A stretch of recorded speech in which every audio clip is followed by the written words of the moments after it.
All right, hey everybody, it is time for another video taking a look at today's JP update for people to plan ahead for the future, as well as just to show off some of the cool stuff. And there is some, this update is one of the better updates in the last little while. I mean, I've liked various things. I've liked things about the Full Metal Alchemist collaboration. I've liked, in general, some of the new character updates and new characters coming to the game.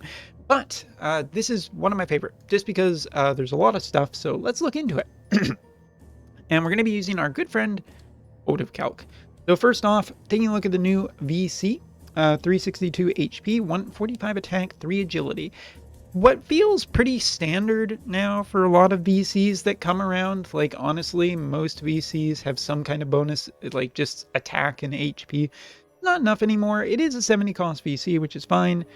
Elemental chain resistance of 36, which is pretty high and interesting to see how good that will be in the future. There is something to talk about, of course, with this update, the elephant in the room. But for sword VCs, it's going to be a good one. Looking at also for gunners that get a boost off of this. I also think they will be quite happy to critical damage up by 20, slash resistance of 20, elemental chain resist of 36, which is pretty high. Increase attack by 10% and AoE resistance. The VC is pretty nice for a 70 cost VC, but are you really going to go out of your way to pull this one? It is a permanent one, and we are coming up on Valentine's, so for JP players, I think the timing of this is a little bit off. Maybe it'll be better on global as for when this VC comes out, as when you'll want this. Thinking of it roughly about April. I don't think, I mean, there is usually some kind of Easter event, if I remember correctly, so maybe the timing won't be too great. It'll be interesting to see. But yes, I guess we should just talk about the elephant in the room that is the new equipment. So today there was a couple of new farming things, as well as the new wave battle mode. This is permanent PvE content. It is not PvP. You rely on yourself, requiring basically 10 BCs, 10 Espers of moderately good stature to make it through at least up until waves 8 through 10. And in it, you can get a couple of amazing pieces of equipment, and these truly are absolutely amazing. Some of the best equipment we may have ever seen in the game, like in turn, like just bells quality. Everybody wants this. No account should be without it. So, taking a look first at the Blood Sword. Blood Sword is equipable by basically every sword-based class in the game. If that sword unit that has this equipped performs a critical attack, you will get a 15% HP absorb, regardless of what type of attack it is. This is pretty huge. I mean, it is just a absolutely game changer in terms of survivability for a lot of units. And honestly, it's well statted across both, with higher attack, yes, even some critical rate on it, and some magic, but really, there isn't a sword unit that wouldn't want this. Even mages potentially would be really interested in this, but this works with New Wing Stern, this works with Reagan, this works with Bradley, and this quite frankly outclasses all of their equipment. It gives a lot in the way of potential survivability. Even though it is a 15% absorb, that's not nothing, and that can be the difference between winning and losing. It also has slash attack up of 20 and human killer up of 10, so it will be able to keep up with a lot of the other high-powered weapons that are out there. Maybe not necessarily with TMR runes, but TMR runes on certain pieces of equipment. If you think about Wing Stern's ability on his TMR that gives human killer as well, this should be a PvP knockout as well as just a essential piece of equipment. It really is one of the best that we've ever seen, and it will make playing this new mode essentially mandatory. Now, next up, the other piece of equipment is the Genji glove, the first of the Genji equipment, and probably and certainly not the last. as we need an entire set. We need armor and maybe a Genji sword. I don't know. Whatever. Now, the good thing here is equipable by basically every class in the game. I say basically because I haven't actually checked, but that looks like a lot. So let's say it's 100%. Even Ishtola. So HP of 502, attack of 60, 18 defense, 60 magic, 8 spirit, 16 critical rate. This is, again, another incredible piece of equipment because paralyze resistance, code resistance to 50% per self, damage cap increase of 2,000, which, for any chaining event where you're trying to do as much damage as possible, this thing is just going to be really, really good. And the last thing is a 200% chance for a physic damage of 10% for self or of magic damage.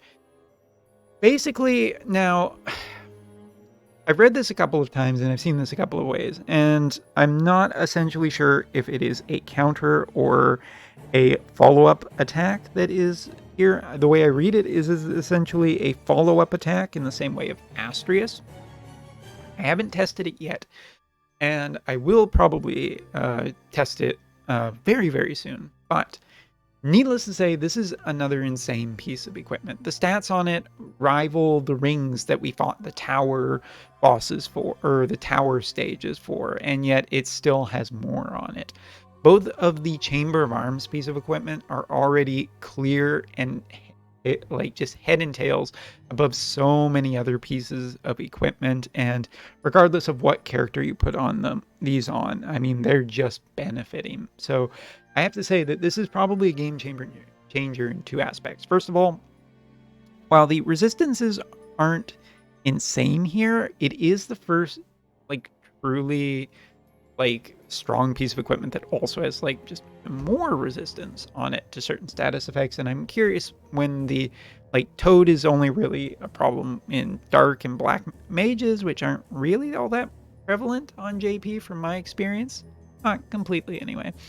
And paralyzed resistance, thunder, sure, but I mean, I'm really more interested when we'll see one of these with frostbite and charm. Either way, great for that. What I do think, though, is that the blood sword here is probably going to be a huge, substantial upgrade for a lot of sword-based units. Any sword unit that can equip this is really worth reevaluating because they have a lot more survivability. Imagine throwing this on Titus or Warrior of Light. I mean, it depends. It's some combination of DPS, but also being able to hit a critical constantly. For instance, Violet from the Persona collaboration, pretty high critical rate unit.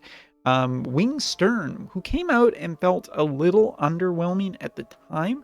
This might have been definitely part of the reason, with the job BCs giving elemental chain resistance now, and this giving essentially sustainability. I'm very, very curious to see how much better his performance will be, especially in arena with this. This could be the difference between a good unit and a absolutely terrifying unit to fight. So lots of interest there, and just testing it out once I have mine maxed, which isn't yet, but hopefully soon.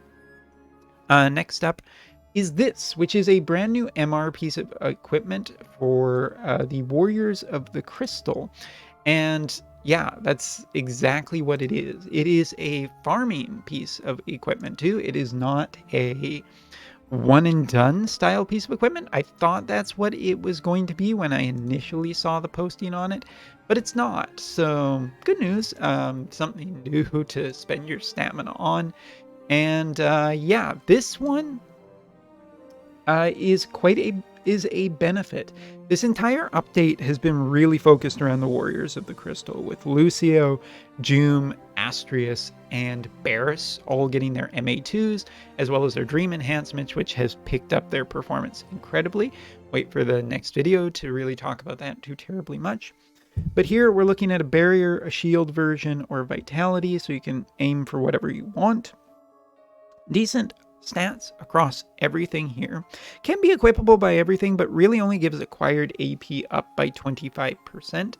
The big thing here is that reaction block of 30 for any of the Warrior of Crystals, which is another source of that for them, as well as AoE resistance. So, I mean, if you throw this on Astrius, throw this on Barris, Jum, any of the characters, you're getting like 25% AP acquisition, which goes a long way to powering them up, just by giving them more AP to do their abilities with, but also you're just getting 30 reaction block and AoE resistance on a piece of equipment. It's generally good. It's more focused towards survivability, but also utility, and that's why I think it's a generally strong thing. So another farm.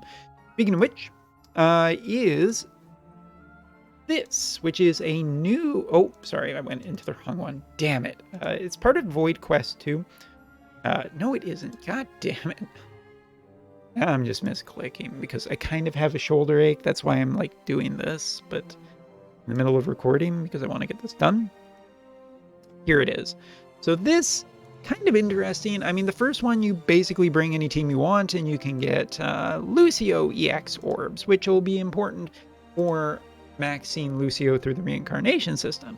However, here, if you want to get Lucio into the reincarnation system, you'll have to go through this, which is an interesting map where you will have to fight your way through all of the warriors of the crystal, and you only have Lucio to bring, and you have to do certain missions, such as no items, Lucio doesn't die, clearing with using under 20 abilities, which is a little more challenging than you think sometimes. And doing all of this will net you the horn required to get Lucio. It's not impossible, but it is something that you'll have to be a little bit careful on when you are playing through, and I'll more than likely make a video guide unless I forget. So we'll see if anybody actually makes me remember. But yeah, really that's essentially the major part of the update. There's also banners to potentially either paid or not paid to try and get some more Warrior of the Crystal character orbs. The rates aren't super amazing on them or anything, but if we ever load here, it does provide people with another chance to get Barris, Astrius, and Jum, who are the 3 uprated characters on the banner, and they will also have specific banners too. But here you can see you get a few extra like scrolls and whatnot, while potentially the chance of pulling these characters. And on steps 1, 3, and 5, just for free lapis, you're going to get 40, 40, and 80 of your choosing, so selectable kind of thing, which is fine. Going up to a paid option, here you can see 6K will net you a total of 240 instead of your choosing for the orbs of your choice, as well as 300. That's the paid bonus kind of thing. And there are the Jum specific banners. So there you go. That's everything in the update this time. When we come back, we'll talk about the characters and their improvements.